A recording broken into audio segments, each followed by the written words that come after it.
Hello, everyone. Welcome to the Tag Podcast. I am very excited to share an amazing guest with you today. I have Franck in French, Benhamou. Is that correct, Benhamou? Benhamou, yeah. Benhamou, okay. And he has gone on the most amazing journey. I was absolutely captivated when I heard about it. He walked from Tallinn, Estonia, all the way through Portugal, right? From the north of Portugal down to the south of Portugal and then to Spain. Is that correct? Yeah, I crossed all of Europe, basically. All of Europe on foot. So, Um, Franck, welcome to the podcast. Thank you so much yeah. for being here. And I can't Okay. wait to pick your brain and to find out more. Okay, well, it's a pleasure to be here. So, Thank you. So, first of that's all, quite okay, an adventure. what brought this on? Like, where did this idea even come from to walk 6,000 kilometers? Yeah, there's not one single reason, correct? But I think the main reason it started when there are about 70% of the population who is essentially stuck financially in a relationship. They're living from paycheck to paycheck. And I wanted to show that when you think differently, the impossible becomes possible.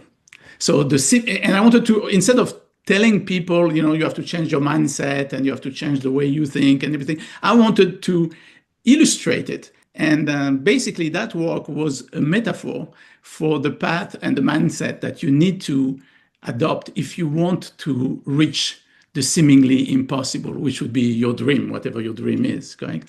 So that's how it started. And what made you start in Estonia? So I wanted to do something that seemed impossible. So I had to, so, and but something that seemed impossible, but that anybody can do because anybody can walk. So Yes. I didn't go and climb a mountain and broke a record or something. No, what I did, everybody can do if they want to. Correct? I mean, you don't have to walk like I did 30 kilometers a day. You can walk 10 kilometers a day or whatever. But if you want, you can do it. And so I wanted to do something that seemed impossible, which is crossing Europe. And I thought it was impossible myself, anyway. And the entire diagonal of Europe in the EU pretty much is at the Russian border, Yes. in Tallinn.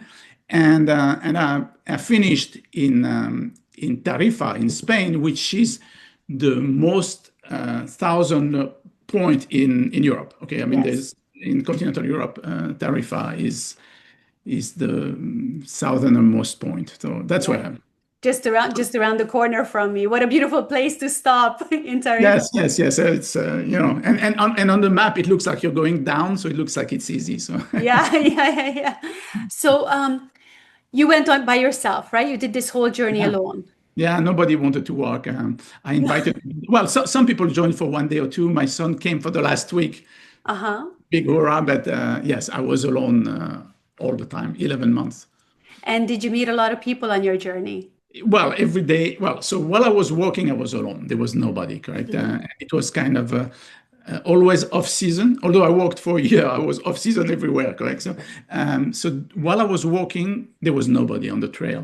Mhm. But at night, I was staying in hostels. Well, I didn't sleep outside. I was always trying to find a place to sleep. So obviously, I met some people and had some amazing experiences. Obviously, everybody was amazed and stuff, Of surprised. course. And Yeah, so it took you a whole year to do this journey, 11 months. So 11 that months. includes obviously a few days of rest. Every I was taking every 250 kilometers a day of rest to make sure that the body wouldn't break. That's Yeah. and I think it was very necessary. Without that one day of break, once in a while, I would have really broken down. I mean, the body physically. Yeah. Yeah, absolutely. I mean, I've walked the Camino de Santiago, so I can relate a little bit, but I mean, 6,000 kilometers is a whole new level. So Frank, what did you do to prepare for this journey? How did you prepare physically, mentally? So you can never prepare fully for an adventure. You try to anticipate. First of all, I had my trail very well detailed, right? So that I didn't have to worry too much about the trail. So it's already, even though I didn't know where I was going all the time, correct? I was on my GPS once in a while I lost the GPS and stuff like that. But at least before I left, I thought I knew where I was going, kind of. I trained with my backpack, walking around I mean, the neighborhood, but you can never prepare for. See, it's like the marathon, you never run a marathon to train a marathon. So you run shorter distances and eventually it accumulates.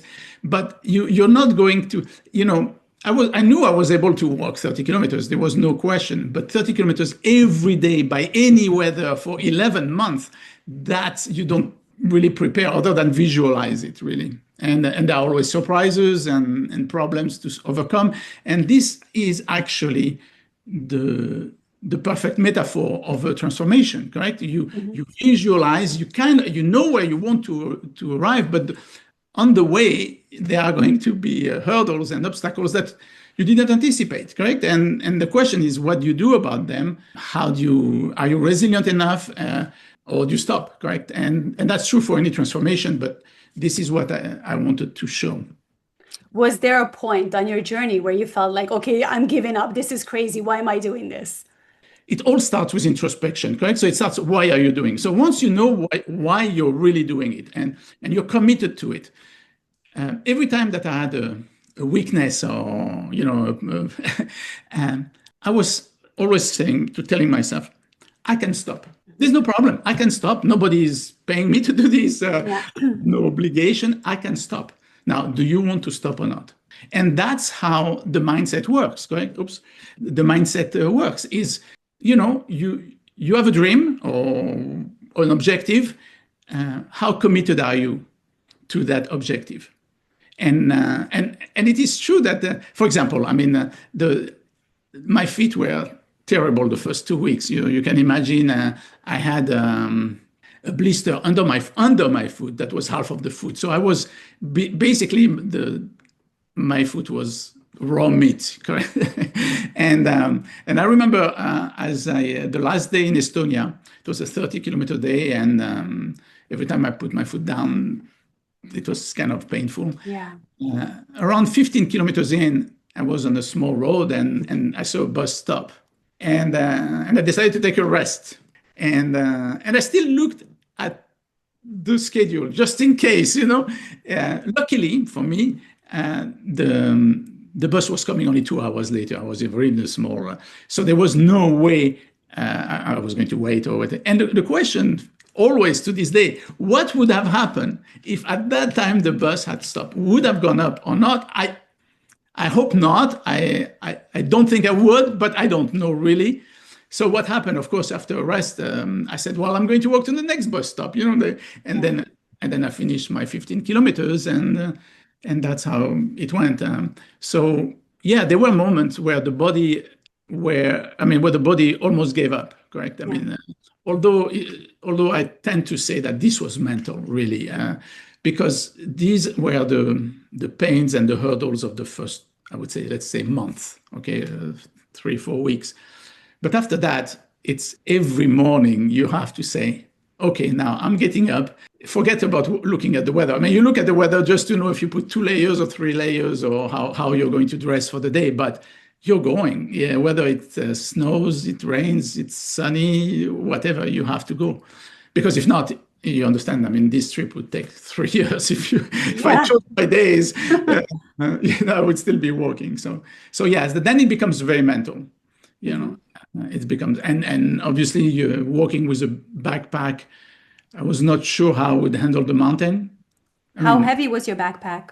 My backpack weighed 15 kilos. Wow. Which is it's quite a bit. That is quite a bit.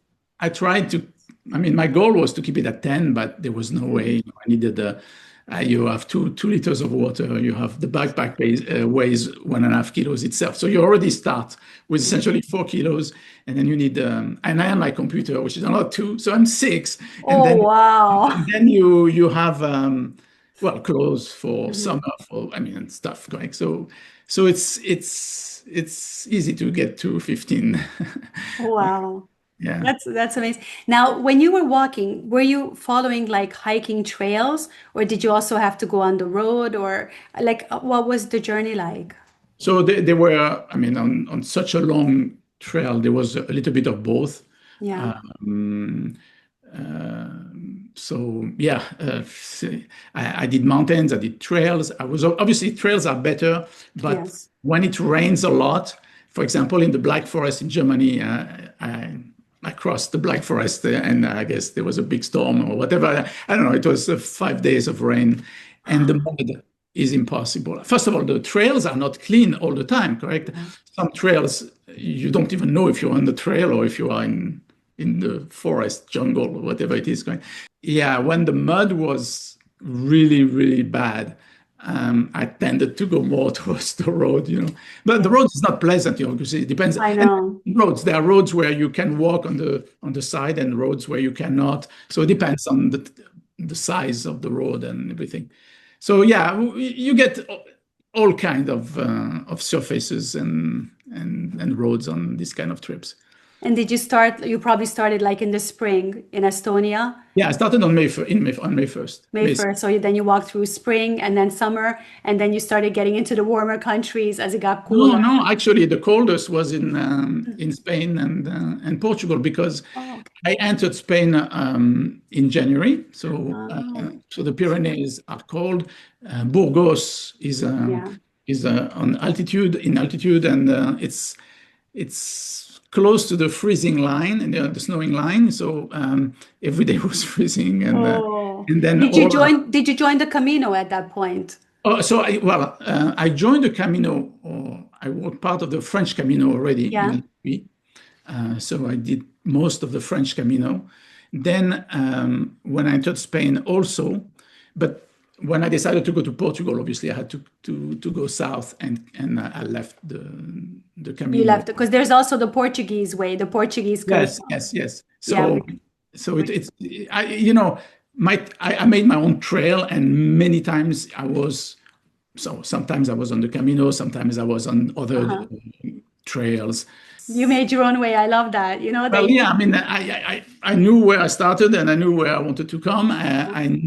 My plan was to walk about 25, 30 kilometers on average. So that's it. So then that forced where I stop, and I had to, and obviously the distances when you walk are not the same as by car, correct? Yes. So already by car, it's not always easy to find a hotel or a place to sleep every 30 kilometers, but by foot it's even worse, correct? Uh, Yes. because so yeah, there was a lot of planning on the trail. So you pre-planned where you will be sleeping the Yeah. next night, right? Yeah, I mean, And obviously, I had surprises when I arrived, but yeah. I knew where I was going and everything, and I arrived. Some places were closed, some places I changed business. I mean, there everything happened, right? But at least I had an idea. You had an idea where you were going, and then Yeah, life had other plans for you, right? yeah, as well. I mean, basically, I slept in over 320 cities. 300 were no problem. I mean, the Yeah. plan worked out Yeah. perfectly. And then you have the odd ball, here or there where it was in a city, for example, in Poland. When I arrived, I had paid for the hotel and everything. Hmm. The hotel was in construction. I mean, actually, they had closed the hotel because they were transforming it into apartments, and it was a very small villages. These villages don't have 20 places to sleep. Yeah. Right? I mean, so then, well, first of all, I had to realize what was happening, and then hopefully I found a construction worker who talked to his boss and everything, and they let me sleep in an old hotel room of that construction Wow. site. I was alone, but at least I was not outside, and so that's it was So you not got lucky. it was not or paid for, but at least I was not outside, which was You had cover. Yeah, important. that's important. And what was the food like? So did you take food with you during the day, or did you go to different restaurants, supermarkets? How did you manage the food? Yeah, I mean, so the food is always also an issue because many of these villages where I stopped didn't have any food, meaning they didn't have a supermarket, a restaurant, or a cafe even. I mean, there was Yeah. nothing. So Yeah. obviously, I always carry with me some nuts and stuff like that for the day. If I arrived in a city that had where I could eat in a cafe or whatever, I would prefer a hot meal. So I Hmm. would eat there. But of course, you have to arrive at the right time. Right. Restaurants close, for example, depending on the country. Obviously, Yeah. Spain is great for that, but some countries after 1:30, it's impossible to eat lunch. Yes. And In so Spain, it's the other issue that you can't get any breakfast before 9 a.m. yeah, If yeah. you're So walking at 6, there's nothing. each country is different, correct? Yes. The Baltics, for example, and Poland were great because you have the gas stations are amazing. I mean, you Yes. always have a coffee and a hot dog. Yeah.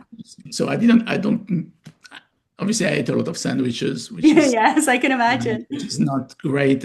I end up gaining a lot of fat, actually.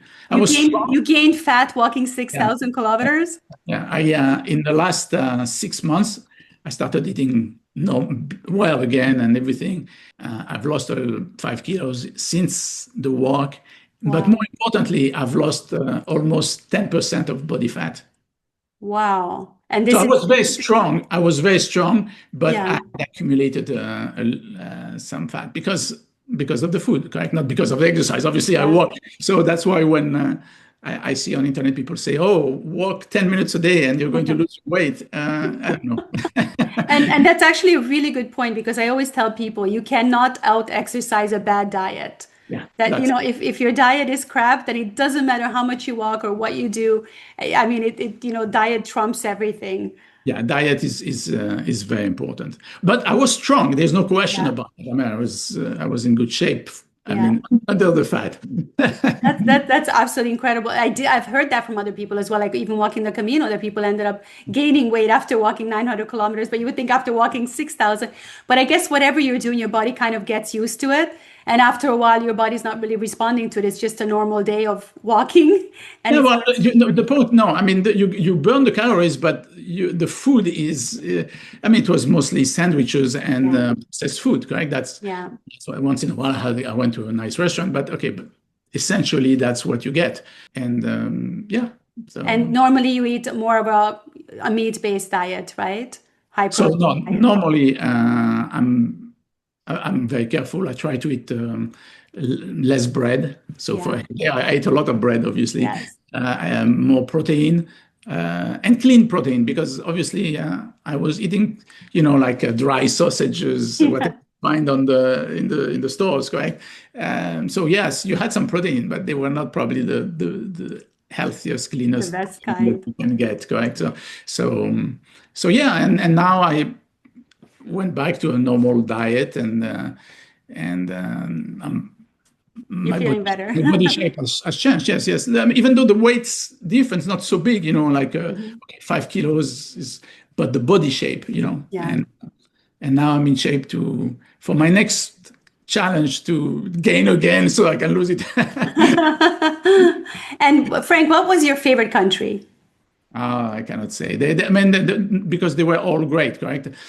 Obviously, I had an affinity. I had different experiences, correct? Obviously, Mhm. when I arrived to France was great because, well, it's my home country, but Yeah. I discovered parts that I didn't know, correct? Yeah. I love Spain and Portugal because, well, I've been living in Spain and Portugal a Yeah. lot. But the Baltics were fantastic. Yeah. The walk along the Baltic Sea. Hmm. I was very lucky because the weather was spectacular. So I had 5, 6 days of walking on the white sand. Wow. Nobody, like for hundreds of kilometers. The sun was shining. It was striking, correct? Yeah. I had also different because I was recording on social media, the adventure. So the people in Lithuania were very engaged. So I had amazing experiences. So that cheers you up. I even had someone track me down to bring me drinks while I was walking. I don't know how he did that, but Wow. when the car stopped, and I thought I was on the way or in the way of somebody, and the guy he was just, oh, I saw you on TikTok, and here are some drinks. So How yeah, nice. it was so that some countries were warmer than others, so but in general, everybody was nice everywhere, everywhere. That is so nice. And so, what did you learn about people on your journey? I don't know if I learned about people. The journey was really about articulating the mindset. Mhm. What I see is that in general, even when I talk to people, about what I was doing and how they could change their life, and they have to be ready to for their transformation, correct? And Yes. not and ready to take full responsibility of their life, and not deal in excuses and everything. So when you talk to people, you can see right away when they go back to excuses, whatever it is, the mindset that I illustrated, I think would work for everybody, really, if you know what you want. It has to start with introspection. You have to know what you want your life to be. I believe you can design your life within your constraints. Even within constraints, you do have choices. And that's what I was trying to explain. I mean, even when I was walking, I had choice. I had the choice to stop or not. And I had constraints. Trust me, I couldn't put my foot down. But you have to know what you want and what price you're willing to pay. Because there's always a price to reach your dream, correct? Or whatever you call it. So it was really a mindset essentially to optimize your fulfillment, your contentment in life.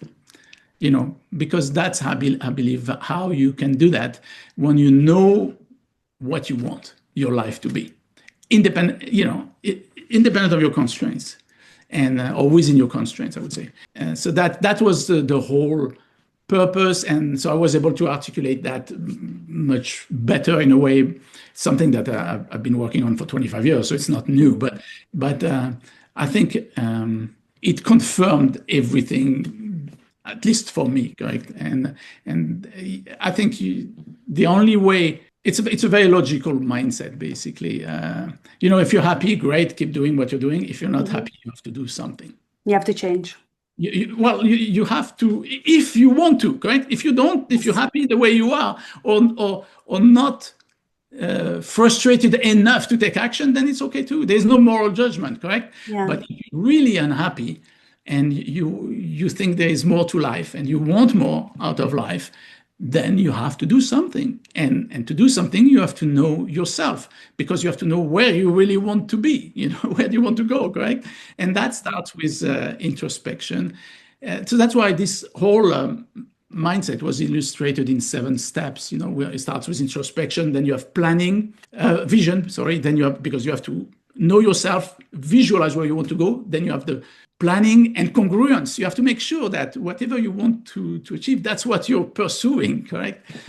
And then you have action, resilience, flow, which is the perfect stage, when, after, but flow is very fragile. You think now my feet are good. And, then you take a little bit of risk, and all of a sudden something happens. And then the 7th dimension is luck, because there's luck in life, okay? I mean, the luck that I didn't have a car accident, correct? Yes. So obviously you can help by preparing yourself.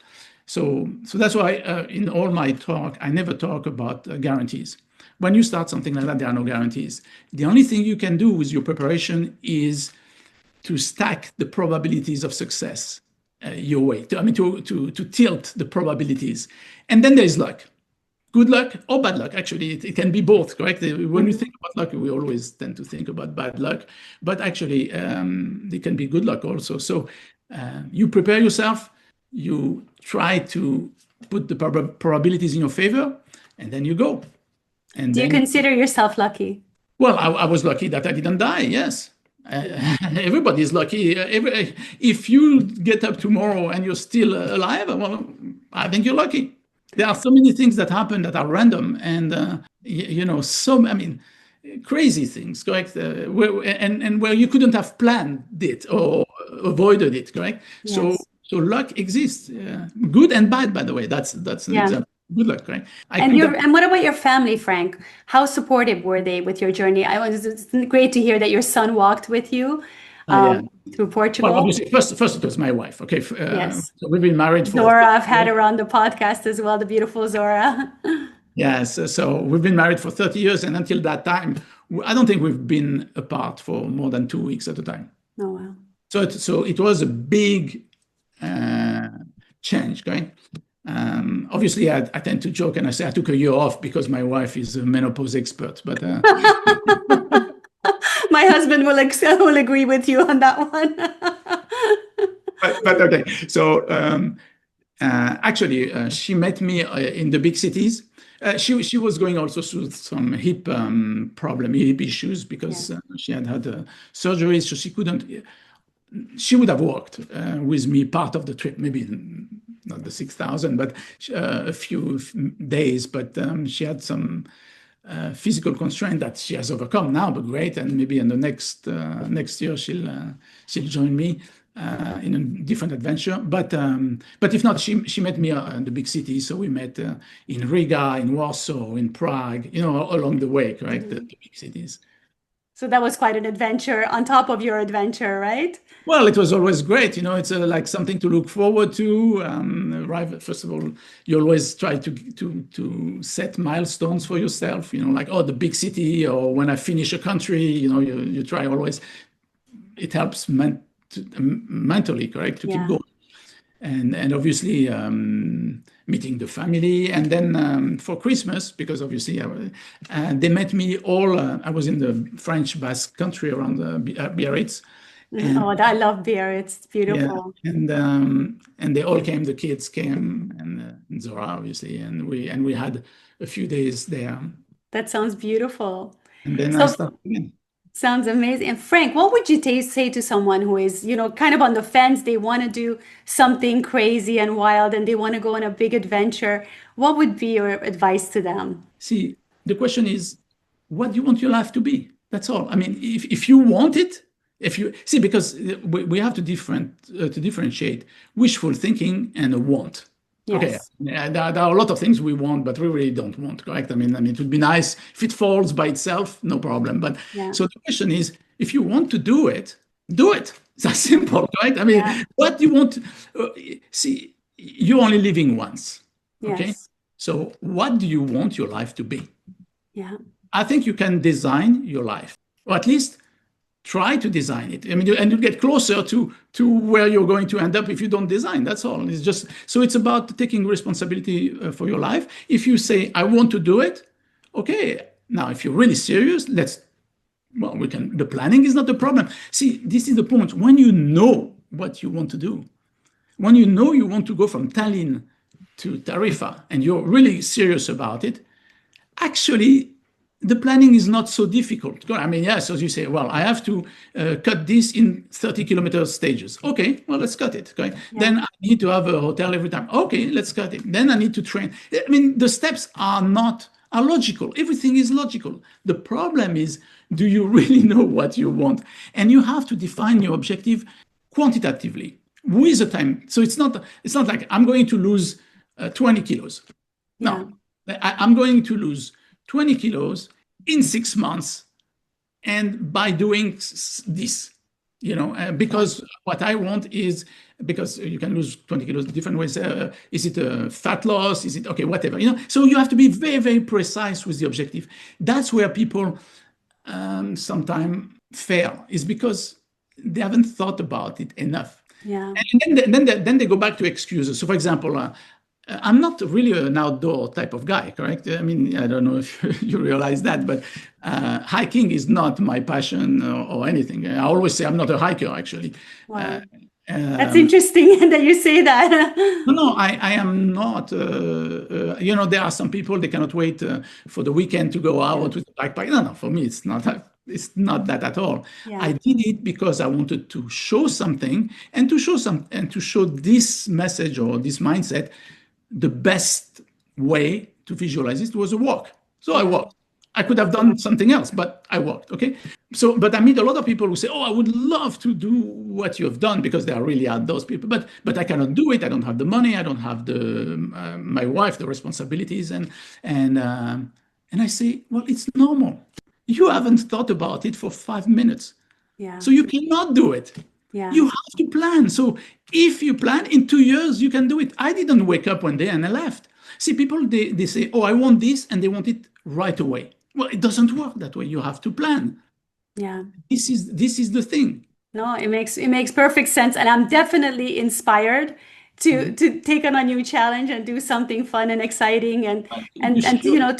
to prove to myself that I can. I absolutely love your message. Frank, please tell our audience where they can find more information, where they can learn more about your journey? You said you're on TikTok. I know you're also on Instagram, right? I have a website called, so because I didn't mention it, but the mindset, I call it WTFT. And Uh-huh. that's the branding, if you will, and that's Uh-huh. for walk the fucking talk. I love it. Okay. So if you Uh-huh. want something, just go after it. That's it. Correct. Yeah. So anyway, WTFT.life is the website. And Okay. on Instagram, I'm at frankly speaking, because as you can see, I'm quite direct Yeah. and I tend to say other things directly. So I'm at frankly speaking, frankly with CK, because in French, we Mm-hmm. write frank with CK. So, Wonderful. I'll make sure to link everything below so people yeah. can easily find you. Thank you so much for coming on and for inspiring us and sharing your amazing journey. Thank you so much, Frank. It's a pleasure. And follow the next adventures. I'll be here for it, definitely. Thank you, everyone, for watching. We'll see you guys in the next one.